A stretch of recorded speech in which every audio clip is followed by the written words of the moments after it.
Boa noite. Você retornou aqui porque muito provavelmente ainda quer entender melhor sobre Salvador Dalí.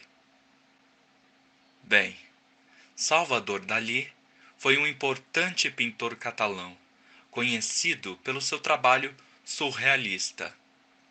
Sua obra pictórica chama a atenção pela ímpar combinação de imagens bizarras, como nos sonhos, com uma técnica acadêmica tradicional similar à dos artistas da Renascença.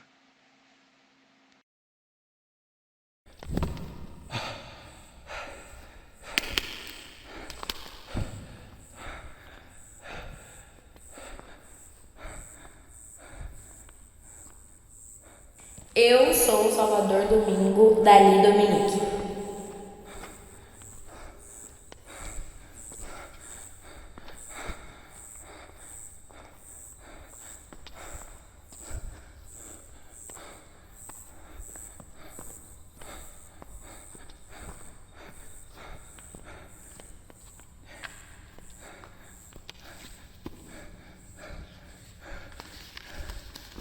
Nasci em Figueiras, Catalunha, na Espanha, no dia 11 de maio de 1904. Sou filho do tabelião Salvador Dali Cussi e de Felipa Dominique. Desde cedo me revelei ao talento para o desenho.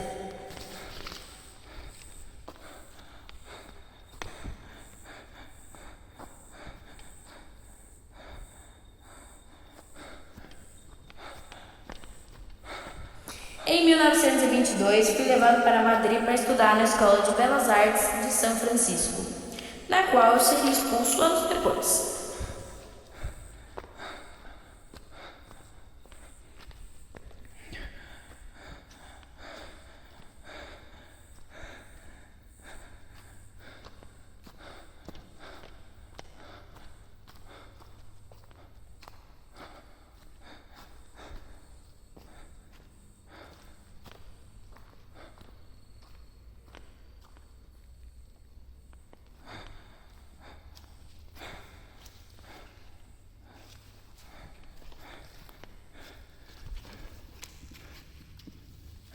Na capital espanhola, eu fiz amizade com o poeta Federico Garcia Lorca e com o futuro cineasta Luis Buñuel.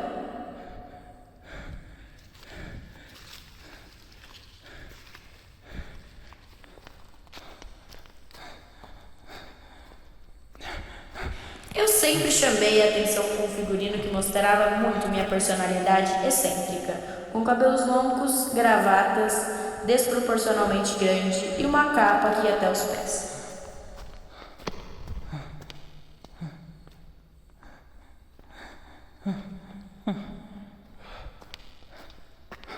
Nessa época eu realizava pinturas que passavam do realismo para composições cubistas, como o autorretrato com Le Humanité, de 1923.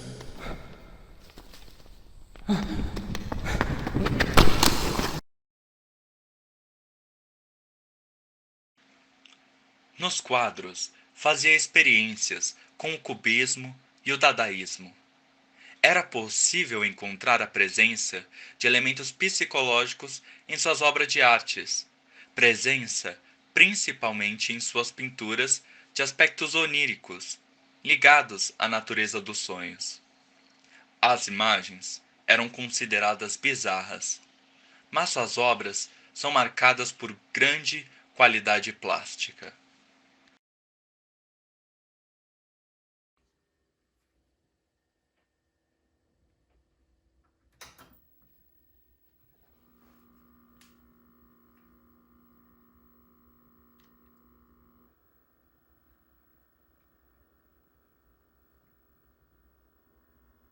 Dalí era uma das figuras mais importantes da história da arte do século XX, o mestre do surrealismo.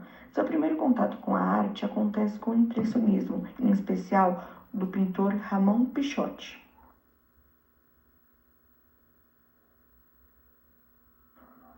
Em 1923, seu pai fez questão que ele estudasse na Escola de Belas Artes de Madrid para poder exercer a profissão de pintor, onde ele foi expulso porque para ele ali ninguém tinha a capacidade de o avaliar, então ele brigou com o professor por se recusar a fazer as avaliações dele. Em 1925, ele realizou a sua primeira mostra individual na Galeria Dalmau, em Barcelona, e a obra que mais se destacava era o quadro Moça à Janela.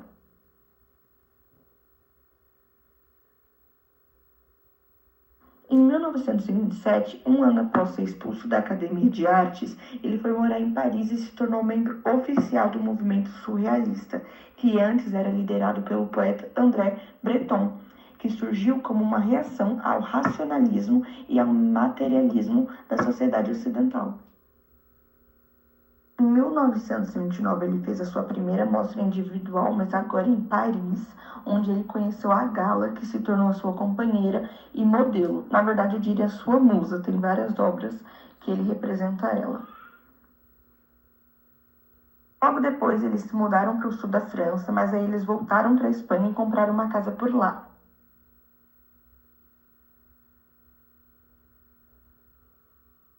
Porém, ele não ficou só na pintura, ele também foi escritor, produziu joias e também trabalhou em filmes. Nesses últimos anos, o nome do Dalí foi muito movimentado por conta daquela série La Casa de Papel.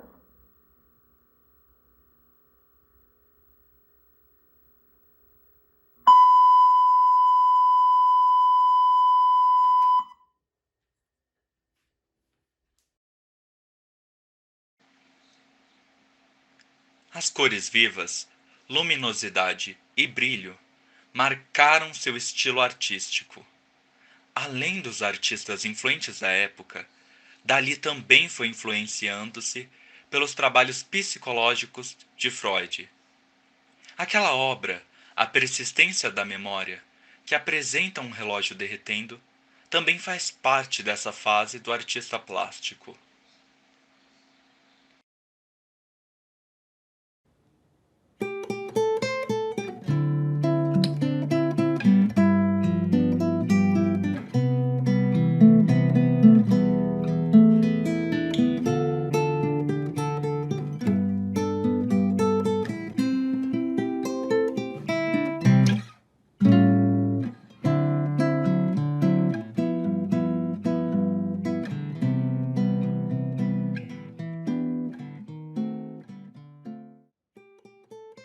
Agora vamos falar sobre as principais obras de Dalí.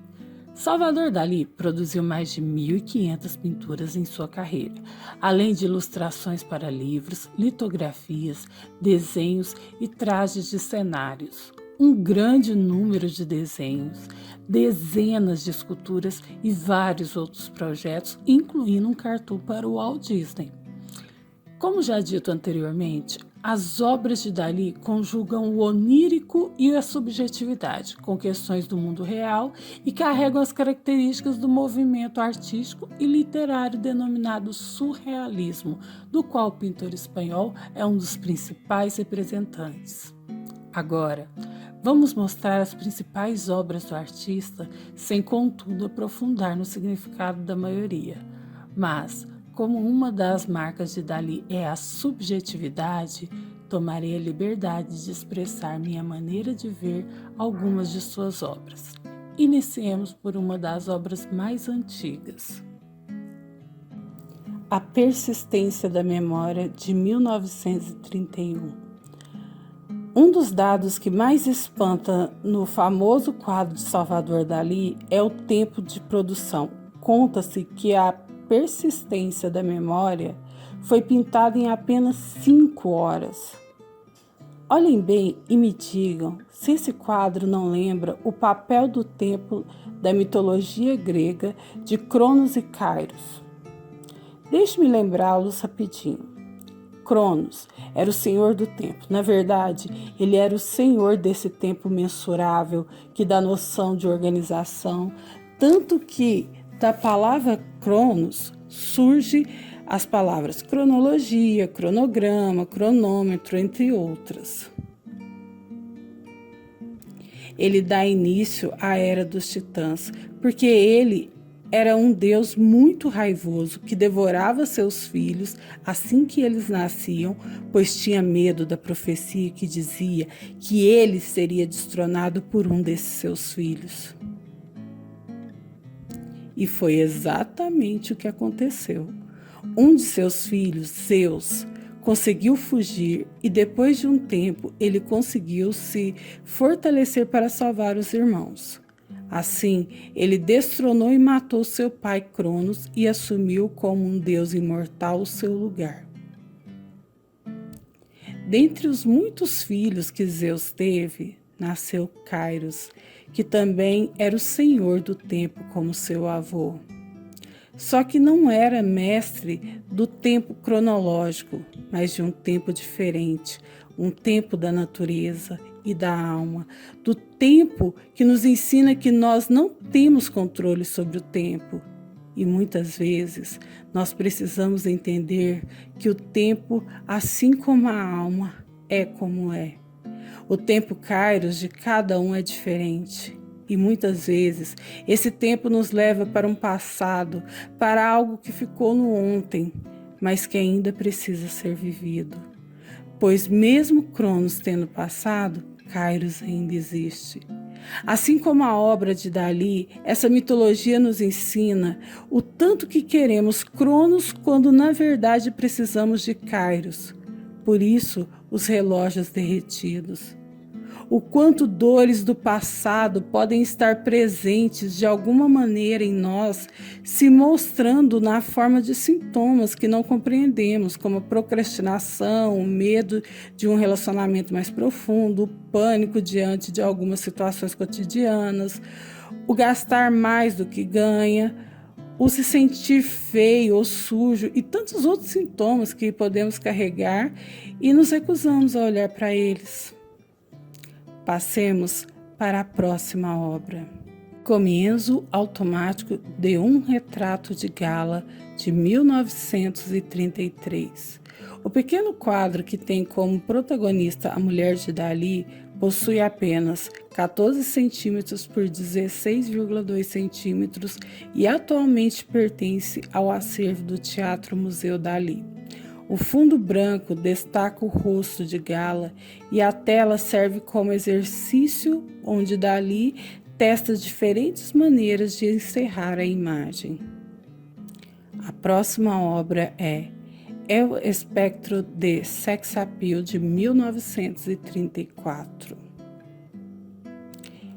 El Espectro de Sex Appeal foi apresentada pela primeira vez em Paris, na Galeria Bonjean, e posteriormente em Nova York, na Galeria Joan Levy. Uma das características mais marcantes da obra é a presença de muletas, que será explorada em outras pinturas do artista, como Sono, que veremos a seguir. Enfim, o sonho de 1937. Falaremos dessa obra magnífica mais à frente. Agora, apenas a citarei e vou me valer da subjetividade para mostrar o que ela provoca em mim. Uma cabeça tão grande que precisa de apoio para se manter em pé. Lembra os ensinamentos orientais transmitidos pelo meu sensei, em que afirma que apenas 3% do que pensamos é realmente necessário. Todo o resto são pensamentos inúteis produzidos pela mente, ou seja, lixo mental.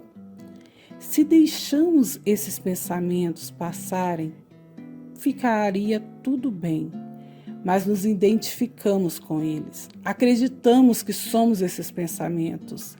Esse conjunto de pensamento com os quais nos identificamos forma o ego, o nosso falso eu. Aí denominamos de fracos, fortes, inteligentes, superficiais, alegres, tristes, entre outros. Assim, passamos a viver em um sonho totalmente desconexo da única coisa que é real, aqui e agora. Esquecemos de quem realmente somos apenas esse momento. E acreditamos ser as ilusões criadas pela nossa mente. Essa desconexão da realidade é o que gera o sofrimento. Metamorfose de Narciso, de 1937. Como não lembrar dessa obra em um período que os profissionais da saúde mental falam tanto sobre o narcisismo e suas consequências para aquele que assim é e para as pessoas do seu convívio. O pintor tinha um carinho especial pela tela Metamorfose de Narciso. Dalí buscou inspiração para este trabalho na história mitológica de Narciso, um jovem que se apaixonou pela própria imagem. O trabalho Metamorfose de Narciso se encontra atualmente na Tate, em Londres, e tem 51,1 centímetros por 71,1 centímetros. O Enigma Sem Fim, de 1938. Como não ficar intrigado com uma obra que traz diversos elementos sem nexo algum e que nos intriga a fazer a pergunta: o que ele quis dizer com isso? Quando pensamos que desvendamos algo dessa imagem, logo percebemos que não condiz com todo o resto. Eis o fascínio dessa obra: a impossibilidade da mente desvendá-la. Só com os sentidos é possível compreendê-la. O quadro pintado em 1938 traz uma série de elementos que irão se reproduzir em outras telas do autor. A muleta, por exemplo, o busto irreconhecível reclinado, uma natureza morta, a pata de um animal. O Enigma Sem Fim se encontra no Museu Reina Sofia, em Madrid, Espanha. Retrato de Pablo Picasso, no século XXI, de 1947. A pintura, realizada em homenagem ao grande ídolo Pablo Picasso, foi produzida durante a primeira estadia do pintor em Nova York. Exibida na Galeria Bignot de 25 de novembro de 1947 a 31 de janeiro de 1948, a tela possui 65,6 centímetros por 56 centímetros e atualmente se encontra no acervo permanente do Teatro Museu Dalí. Galátea das Esferas, de 1952. A esposa de Dalí, a russa Helena Diakonova, também conhecida como Gala, era 10 anos mais velha do que o pintor. Dalí compôs uma série de quadros em homenagem a ela. Galátea de las Esferas é apenas uma das imagens. Pintado em 1952, o quadro, que denuncia o fascínio do pintor pela ciência e pelas teorias da desintegração do átomo, possui 65 centímetros por 54 centímetros e pertence ao Teatro Museu Dalí. A Tentação de Santo Antônio, de 1947. Sem querer tratar da história e o significado dessa obra nesse momento, por agora, peço a licença poética para mostrar o que causou em mim. Ao olhar para essa tela, lembro da história contada por um padre. Ele dizia que Lúcifer pegou a verdade universal e picou ela em vários pedaços, pedindo aos seus súditos que espalhassem os pedaços pelo mundo. Curioso, um dos demônios perguntou por que ele faria aquilo. Ao que Satanás respondeu: cada ser humano irá pegar um pedacinho da verdade e acreditará que tem a verdade universal. Dessa forma, irá excluir aquele que pensa diferente e que também se baseia num pedacinho da verdade. Tudo que não fizer parte de um pedacinho de verdade que ele acredita, será considerado tentação, pecado e proibido. Assim, sempre haverá discórdia, divisão e desunião entre os homens, e eles nunca perceberão que é se unindo de forma a cada um apresentar o seu pedacinho de verdade e respeitar o pedaço de verdade do outro, que a verdade universal, a paz, a alegria e o amor podem se fazer presentes. Depois de ouvir essa história, compreendi porque tantas coisas não faziam sentido para mim E abandonei 28 anos de cristianismo, marcados por preconceitos e exclusões. Entendi que queria unir, incluir e concordar com a verdade que o outro trazia, já que aquilo fazia sentido para ele. Desde então, vou em busca de conhecer as diversas religiões e doutrinas, o pedacinho de verdade de cada um.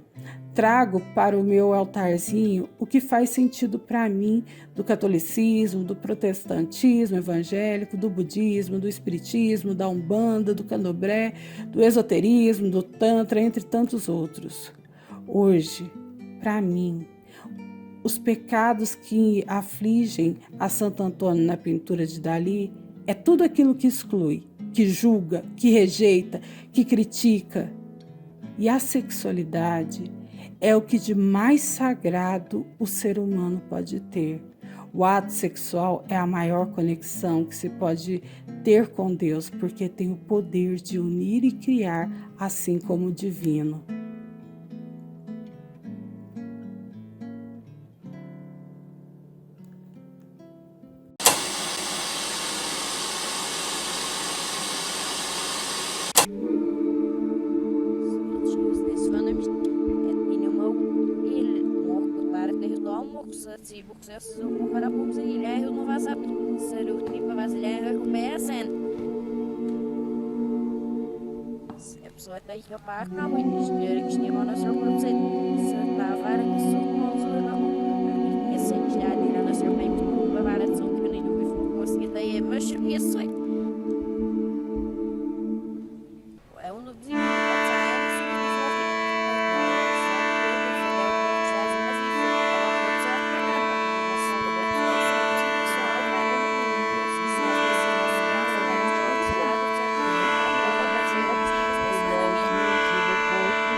fazer filha vamos nos nacional umzile tamai umzile nafsahwa wasaiha mumakujusi moter erno eu kulare dingrezina aí Cecilia, eu s ním budu 20 pro němu do Cecilia měrou vyvili si strážný zakazů, si sopanou šťastný, nesnesovaný.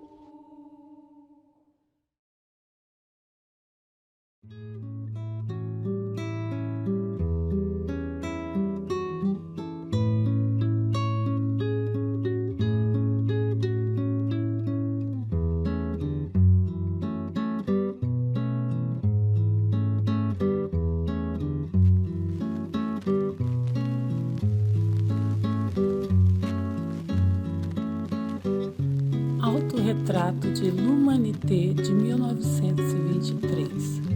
Essa foi uma das primeiras obras de Dalí, pintada quando o artista tinha apenas 19 aninhos.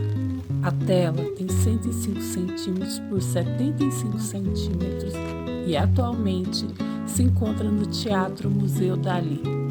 O autorretrato faz parte do período cubista do pintor. Dalí foi profundamente influenciado nesta fase pelo artista uruguaio Rafael Barradas.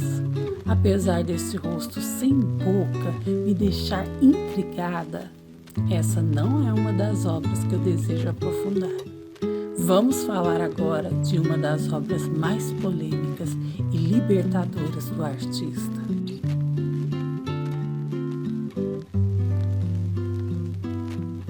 O Grande Masturbador, de 1929.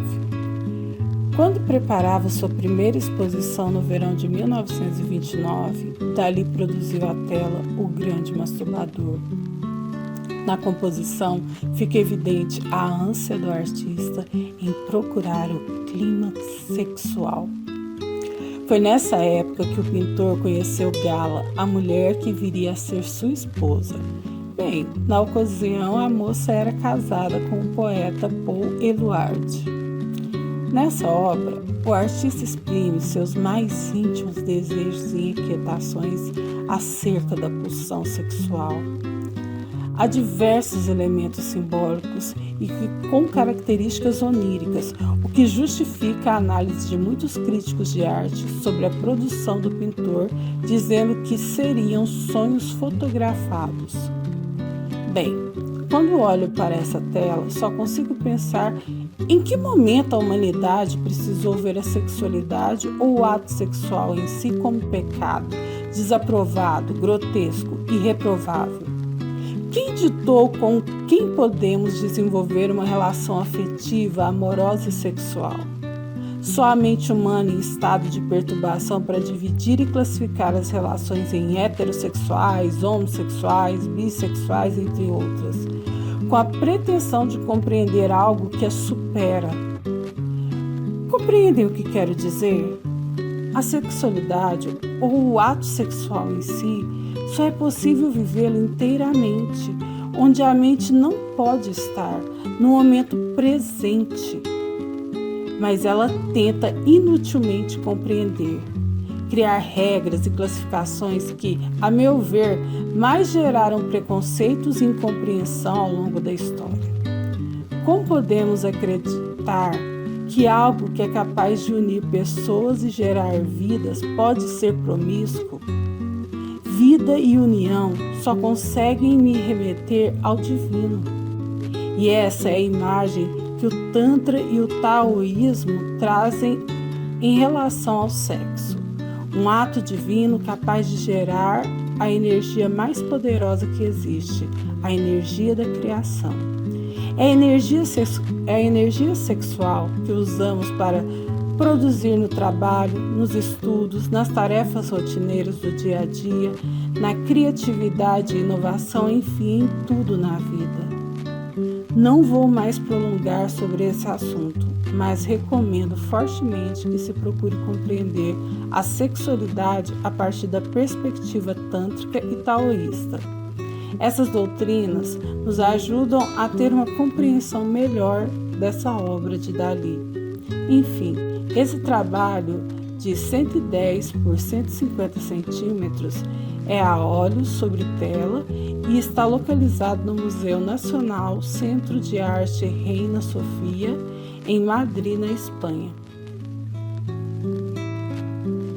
Construção mole com feijões cozidos ou Premonição da Guerra Civil de 1936.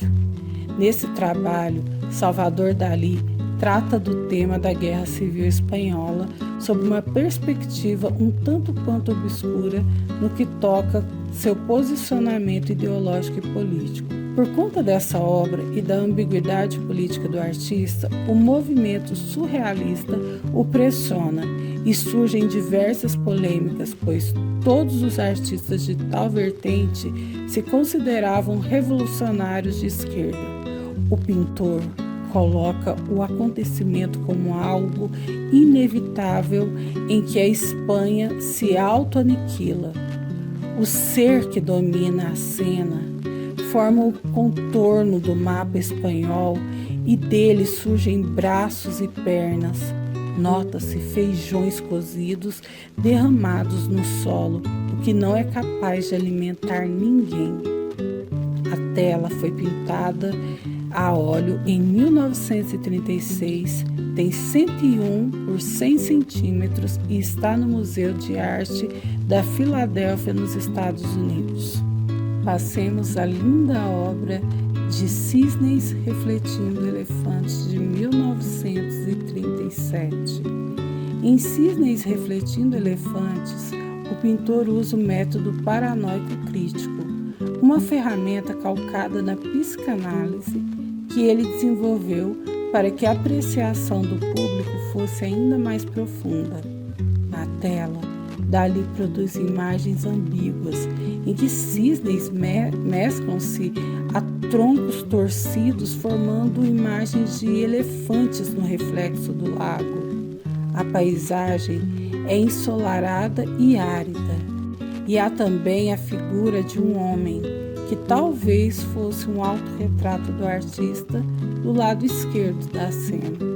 A produção é de 1937, tem 51 por 67 centímetros e foi produzida com tinta a óleo sobre lona. Pertence à coleção privada. Tristão e Isolda, de 1944. A lenda celta dos amantes Tristão e Isolda serviu como inspiração para o pintor catalão conceber essa tela no ano de 1944. O tema já não era uma novidade. 3 anos antes, em 1941, Dalí havia assinado a criação de um cenário para o balé de Tristão e Isolda. Inovador foi a forma como ele ilustra a história de amor inevitável, porém impossível. Como pode o amor, sendo algo tão lindo, gerar tanta dor e tristeza? Talvez não seja belo querer o impossível, mas as pinceladas fortes e o cenário sombrio mostram quanto é avassalador. Atualmente o quadro pertence a uma coleção privada.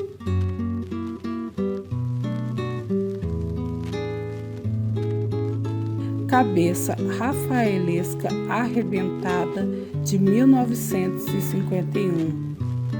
Essa foi a primeira vez que Salvador Dalí fragmenta a figura humana em micropartículas, que ele designou partículas paranoicas.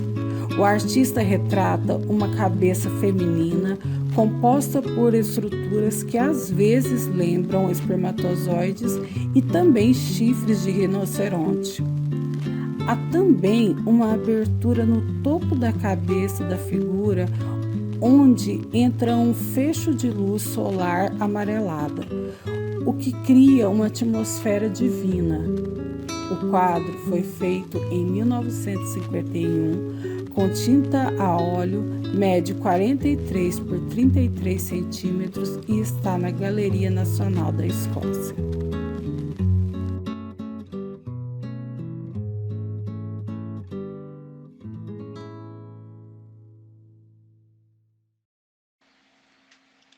Considerado um mestre da arte surrealista, Salvador Dalí chegou a afirmar que seus quadros eram uma espécie de fotografias de sonhos, pintadas todas à mão.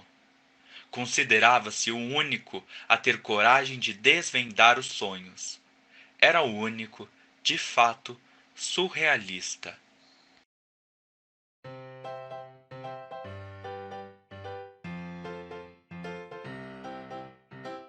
Na pintura A Tentação de Santo Antônio, a gente pode ver o santo sendo tentado, e a tentação é tão grande que acaba deixando ele pelado, entendeu?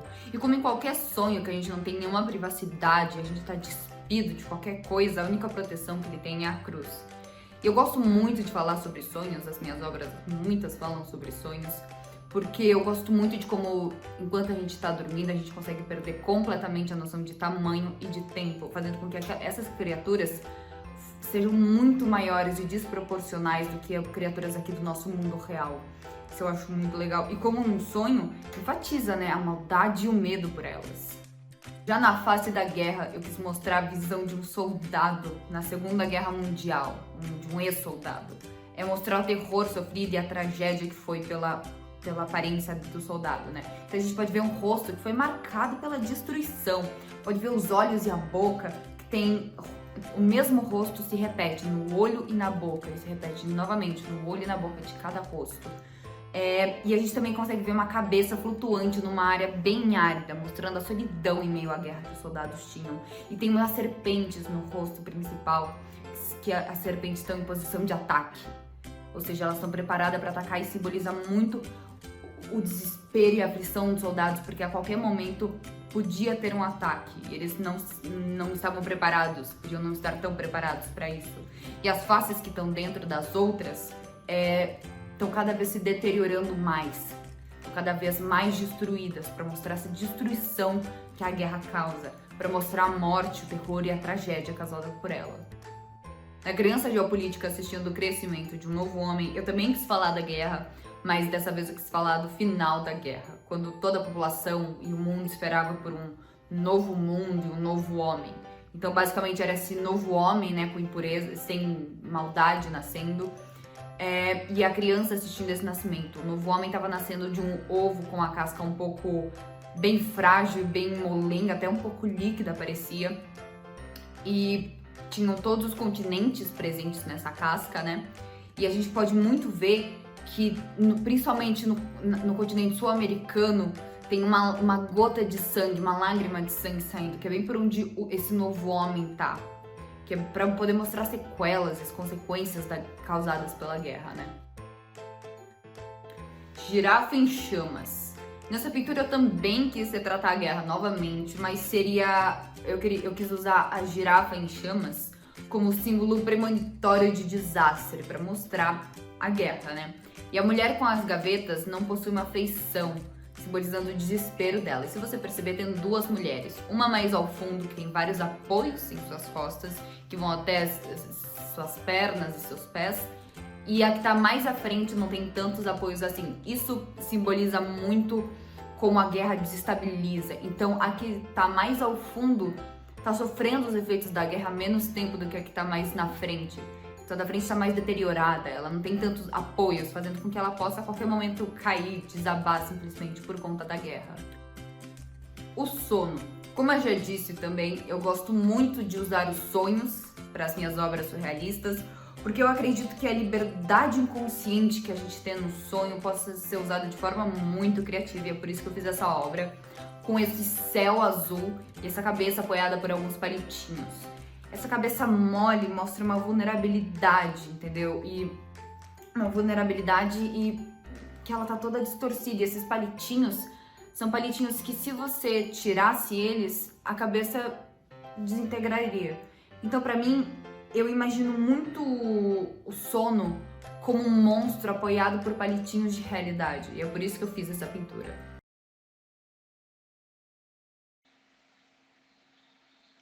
Chegamos ao fim.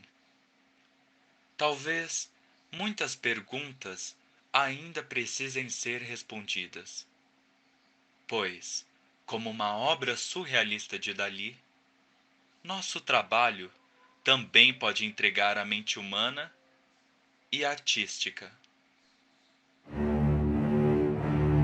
De qualquer forma, você pode retornar aqui sempre que precisar.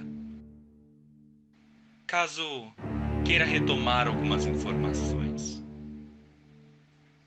Até logo.